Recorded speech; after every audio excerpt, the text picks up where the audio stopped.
I'm Glenn McGuinness, and this is Outburst. On the program, should unvaccinated Canadians face further COVID-19 restrictions? People should be required to be vaccinated. No, I don't think so. There are a small minority that have a right not to be vaccinated. I really struggle with people who choose not to get vaccinated. But first, we've heard the talk about supply chain issues and how they affect businesses. Many Canadians have witnessed firsthand how grocery stores across the country have their shelves more empty than usual. We took to the streets to ask Canadians what can be done about this issue before it gets worse. Our question: what should the federal government do to resolve supply chain issues? So I think, to be fair to the federal government, it's a worldwide issue. So obviously supply chains being heavily affected by COVID.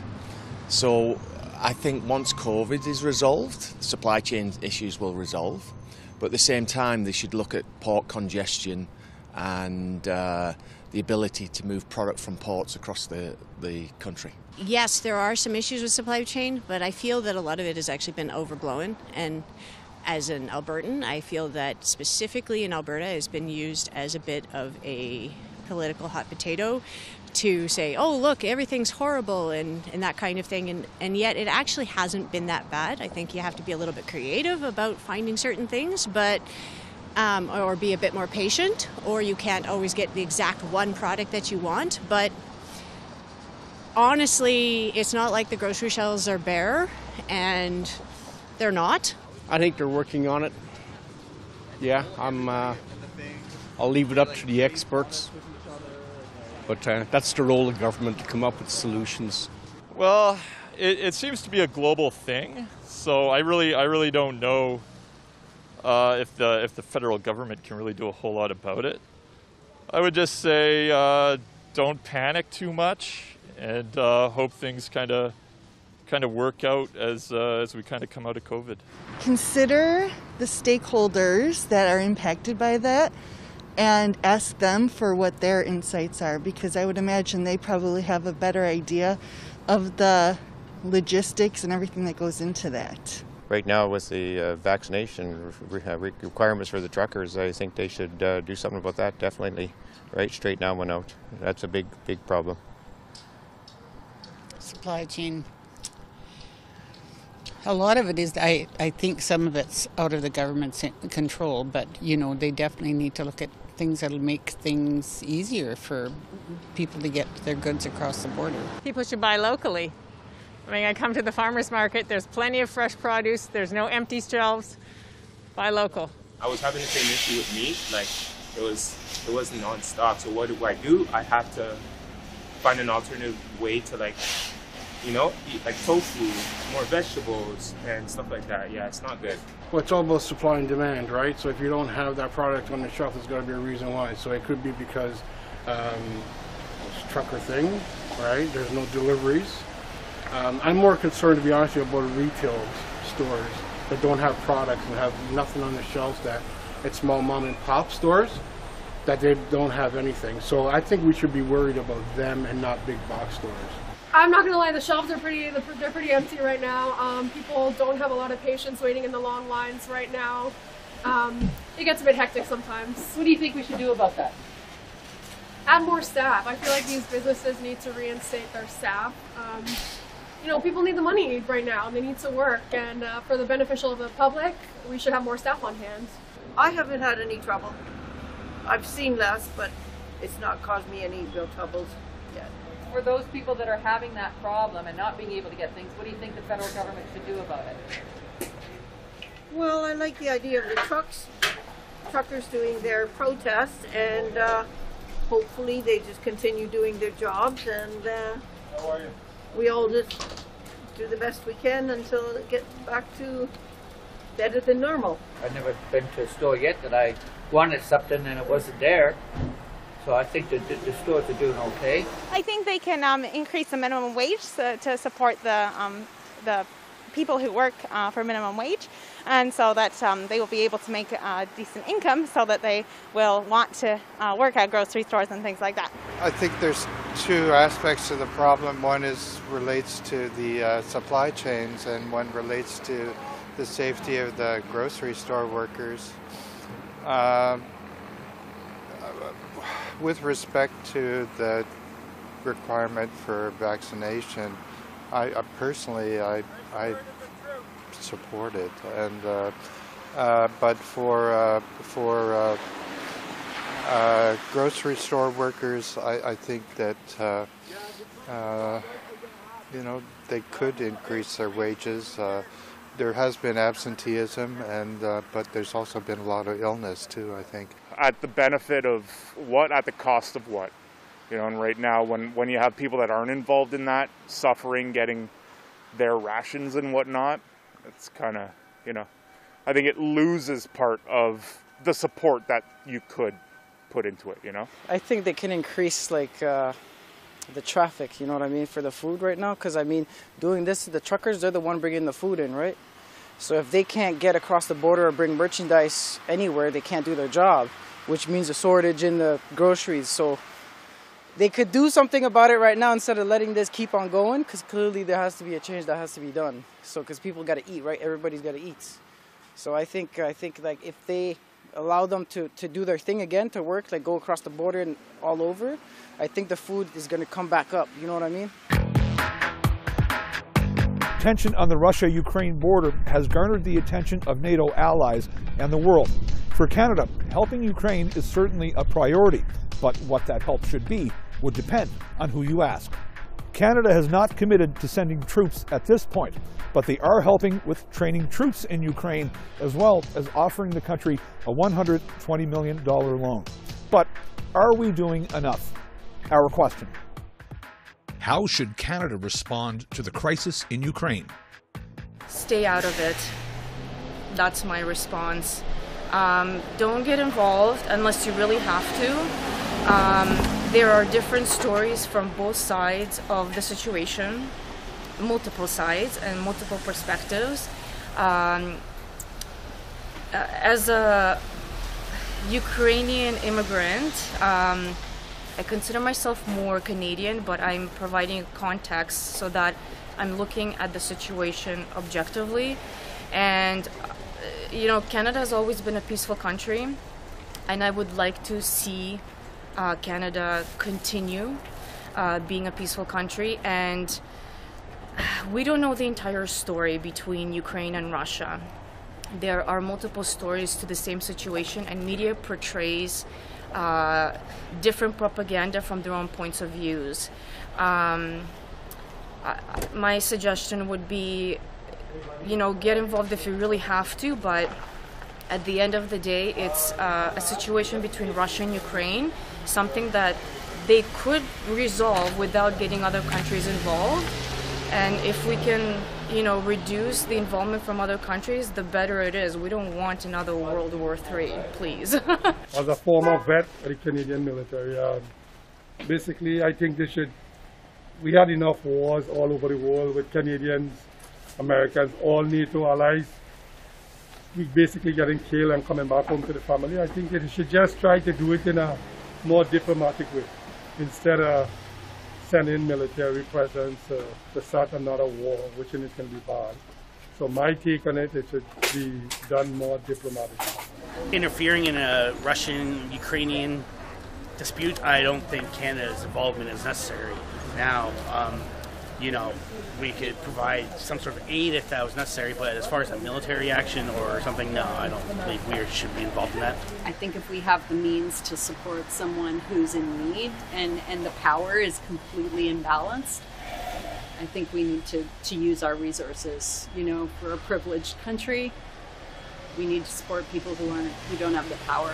Canada should support the Ukrainian troops who are protecting their own country, but should not provide our own troops to involve ourselves in that conflict in that way. I think they should help Ukraine, because I think what they're doing to Russia is not okay. That's injustice. You can't just go into somebody's home and tell them, get out. This is our property now. That's not fair at all. That's cruel. You know what I mean? Imagine you're sitting in the comfort of your own place. You're watching whatever news, Netflix, or whatever you're doing. Somebody comes in your house, say, get out. All your stuff is mine too. That's not right. How would you feel? Right? That's how I see it. So I mean, so what should Canada do? They should help Ukraine out. They shouldn't let Russia, you know, like come in and invade Ukraine. But I think they've been helping Ukraine. They sent 120 million recently, so that's very good. That's very good, actually, because obviously it's not right what Russia is doing. I mean, this is the world we live in today, right? Injustice is everywhere, left and right. Well, I think we're doing about the right thing now. We don't need to do any more, I don't think. No. Why do you say that?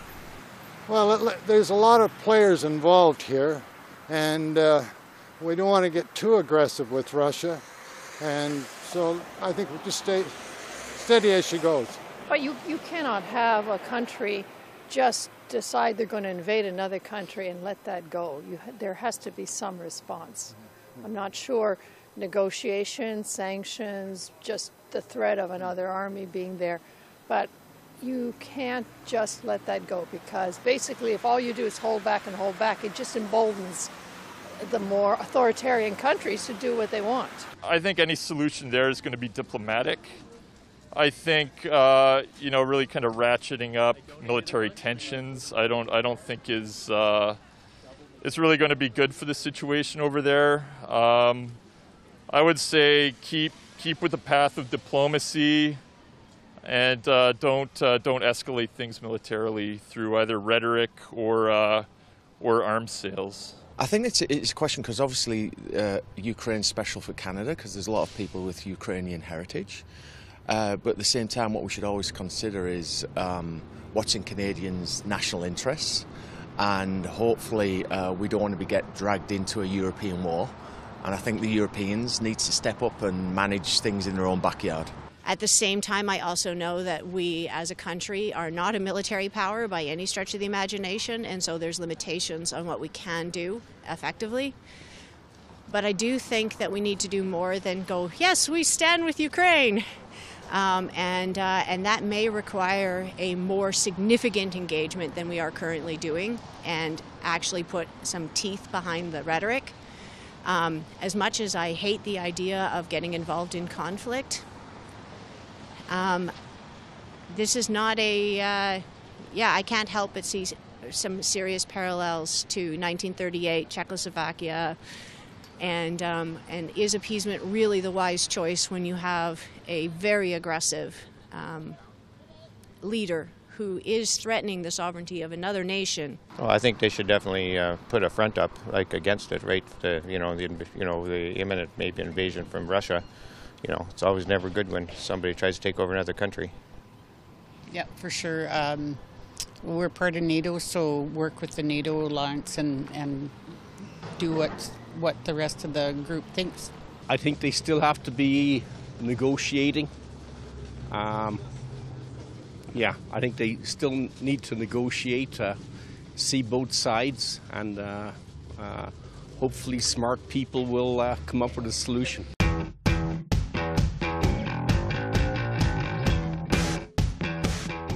When was the first black Canadian elected to the House of Commons? Was it 1940, 1957, or 1968? The answer, 1968. Lincoln Alexander was elected in Hamilton West as a progressive conservative in 1968, becoming Canada's first black MP. In 1979, he would also become the first black Canadian in a federal cabinet as Labour Minister in Joe Clark's short-lived minority government. Alexander also served as Ontario's Lieutenant Governor from 1985 to 1991, again acting as a trailblazer for black Canadians. Nowadays, many of us do our banking, shopping, and even socializing online. But the threat of our personal information falling into the wrong hands has many people concerned. We took to the streets to ask Canadians if they feel their online information is secure and safe. Our question: do you feel your digital information is safe and secure? As much as possible. You have to keep changing passwords, doing things to make sure it's secure. You're always aware that there's a risk. but it is such a convenience that is very hard not to use the service. And at this time, we haven't had any problems, and I hope they stay that way. But we watch our internet and so on pretty closely. Yeah. To be honest with you, I don't keep money in my bank. I just keep all cash stashed away. If I need to pay my bills, I pay my bills. That's it. That's besides that, no cash in the bank. I keep all cash liquid. You know what I mean? I think so. I don't know. I hope so. I can imagine it wouldn't be too difficult to make it unsafe, but I don't know, with everything at your fingertips, I think that, I hope that it's safe. I haven't had any fraudulent behavior on my side of things, so.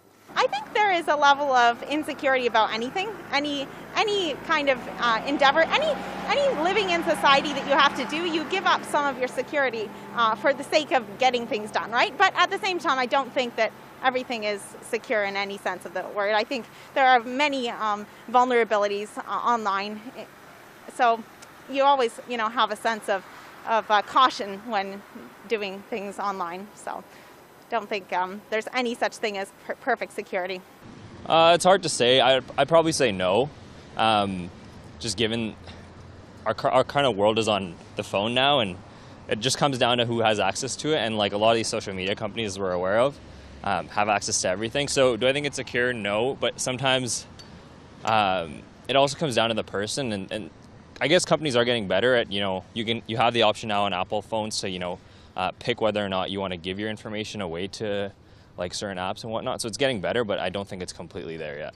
I don't know. I mean, I have been in Canada for 2 years now, and there is a lot of digital information. I think in general, all the government websites were really okay. I'm not afraid of putting like information like about myself on those websites for like health system or stuff like that. So. No, I don't think my digital information is safe and secure. And I think from a pandemic response, a lot of hesitancy at the start was people worried about what happens to their medical records online, etc. So generally speaking, no, I don't feel confident at all about digital privacy. Not really. I think, I'm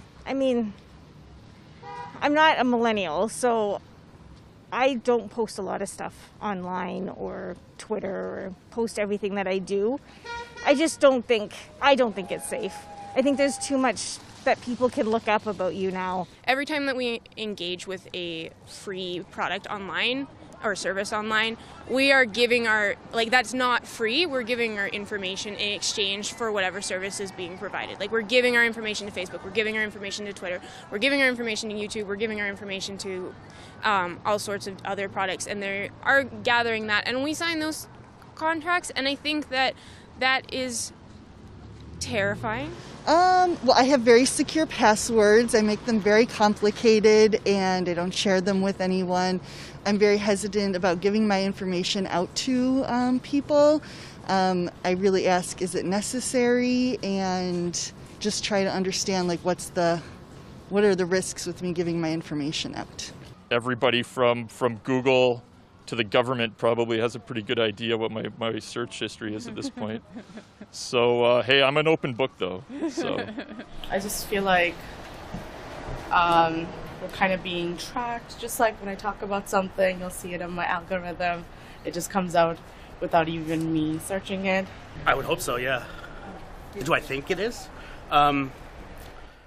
No. I would say there's potential for harm, for people to infiltrate your phone, yes. Not totally, because so many people have access to our information these days. Nothing is safe anymore online, in my opinion. No. Why not? Because I just don't think it is. There's been so many people compromised, and I have been many times. I don't want to be naive, I guess, about it. Let's say, for example, I have an idea, right? Oh, I wanted to buy new pair of shoes. I don't know how they kind of simultaneously predicted that I wanted shoes. The advertising company are just geniuses, so they kind of know what I already want before I want it, which is scary. Yeah, so it's they're in my head and they're in my, they're controlling my mind? Not necessarily. I feel like sometimes our cell phones are tapped and anybody at any time can turn on the camera or listen on to our conversations. So sometimes I don't feel like it's completely secure. The debate over vaccine mandates has created a division in this country which seems to expand as the days and weeks go by, and which these trucker protests have clearly shown us. While many Canadians continue to follow public health directives, others do not and likely won't in the foreseeable future. So we took our cameras out to ask Canadians whether or not those who refuse to get their jabs should be limited to where they can go and what they can do. Our question: should unvaccinated Canadians face further COVID-19 restrictions? No, I don't think so. I think it's a choice, and if you want to be unvaccinated, I think that's your choice, just like any of the other vaccines. And I know that, I think because COVID's only been around for a very short time and they made this vaccine really quick, they don't know what the outcome is down the road. And if people choose not to get it, then that's their choice. And if you do choose to get it, also your choice, and I don't think that you should have any other restrictions regardless. Well, I myself am vaccinated because I want to do things, and so I am not restricted. But if it means to being in a safer community, then sure, but I don't think that it should be forced upon them. That's it. Yeah. No, I don't think so. No, I think it's time to relook at that whole thing again too, right? Yeah, it's, everybody has their choices, and, and I don't think there should be any more restrictions put on. There's enough already. Really, I mean, they've made the choice not to be, and frankly, they're more at risk. And so if that's a risk they're willing to take, I say let them. They should face restrictions because they're jeopardizing the lives of others. It's a little selfish not being vaccinated, but some people have special reasons why they're not. I encourage everyone to be vaccinated if possible. I really struggle with people who choose not to get vaccinated because I see vaccination as being part of a social contract. We have rights and we have responsibilities, and you cannot have rights without responsibilities. We have my rights end at the beginning of somebody else's rights. And that's the point where we have responsibilities, and we have responsibilities to the other people that we interact with. And when you are dealing with a global pandemic, that means one of your responsibilities is doing what you can in order to prevent that spread, in order to prevent others from being ill. And one of those responsibilities is actually getting vaccinated and doing the, quite frankly, bare minimum in order to prevent that spread. No, I don't, because I think at the end of the day, when it comes to something like a health service, the health service is for everyone. It's not just for the vaccinated and unvaccinated, and I think we're going to set a very dangerous precedent if you start to actually suggest if somebody doesn't have something, then they're going to be treated somewhere in a second-class citizen. But I would say everybody has a responsibility to look after the wider society, and I think if you're unvaccinated, you should think about how you protect the rest of society and hopefully get vaccinated. I think so. We've all been given this opportunity to get vaccinated. It's free, it's no cost. I think unless there's a really good reason for an exemption, like a medical, like you're allergic to it, you should really be getting vaccinated. I think we've catered to the unvaccinated in certain circumstances. So I would like to be catered to and being allowed to do more things because I am fully vaccinated and boosted. It depends. Some people will get angry and they'll say, I don't care, I don't have my shots, I still want to do what I want to do. Some people are like, I don't want my shots, but I'll still get my shots to protect others, but also protect myself. See, it's really a 50-50. You know what I mean? So out of courtesy and respect for others, maybe, yeah, you shouldn't do what you do if you don't have the vaccine, right? Because, now the virus is in your body, you could be spreading it to everybody. We're vaccinated, and I've had 3 shots, and I've also caught COVID. So he's very, very safe right now. So I think for their own good, they should become vaccinated. Trust the science. But should they face further restrictions? Oh, I can't say about that. If they're going to be out and among people, then yes. People should be required to be vaccinated to involve themselves in things that are not essential to their health and wellness. But I don't think that further restrictions are necessary aside from what we already have. In my opinion, I think if everybody kind of, helped everybody, we could probably get ahead of this instead of staying behind it. No, not at all. And why is that? Because being vaccinated does not stop you from spreading it, and it does not stop you from being sick. It may lessen your sickness. I think if they're allowing, if they want, it should be a choice, right? If people seeing what's going on, like people dying, people in the ICU and stuff like that. But for me, I was very hesitant myself to get it. But now I'm fully vaccinated, and I want my kids to get it, and my wife. But my wife is totally against it. She's not doing it, so I'm just doing it for myself and to protect my kids. 100%. I mean, they're a bit of a risk to the public safety, right? I mean, we're all doing our part as best as we can, and if they choose not to, you're risking not only your health, but the safety of others. I think unvaccinated people, they should have the right and the choice to either get vaccinated or not. I don't believe that we need to be forced, like the government is forcing individuals. If you don't get vaccinated, you get fired, for instance. And these are some extreme measures, but they are moving into that direction. And I think that's unfair for those who choose not to get vaccinated, to put them against the wall and make them make a choice between how do I survive if I don't want to get vaccinated versus I'm going to get vaccinated, put my body at a risk that I don't feel comfortable putting in, even despite the evidence that is showing in the media. I think Canada is a free country, and I immigrated here 25 years ago, and the reason why we came here is for those choices. I think that if they go to the hospital and they're not vaccinated, pay your own hospital bill. Why should us taxpayers that's going by the rules and regulations be penalized and have to pay for your care when you're stupid enough not to be vaccinated? No, like I don't think they should be terminated from their employment or withheld from a hospital. No. I say they should make their own choice, and yeah, I do not think that they should be downgraded in any way. I think it's their choice to do whatever they want, but don't press it upon us on what you think we ought to be doing. Like I'm not going to tell you to get vaxxed.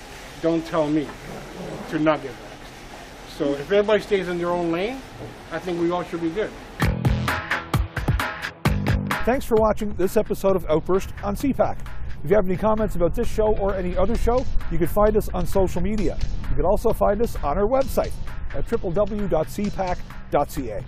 I'm Glenn McGinnis, and on behalf of my colleagues at the Cable Public Affairs Channel, thanks for watching. We'll see you next time.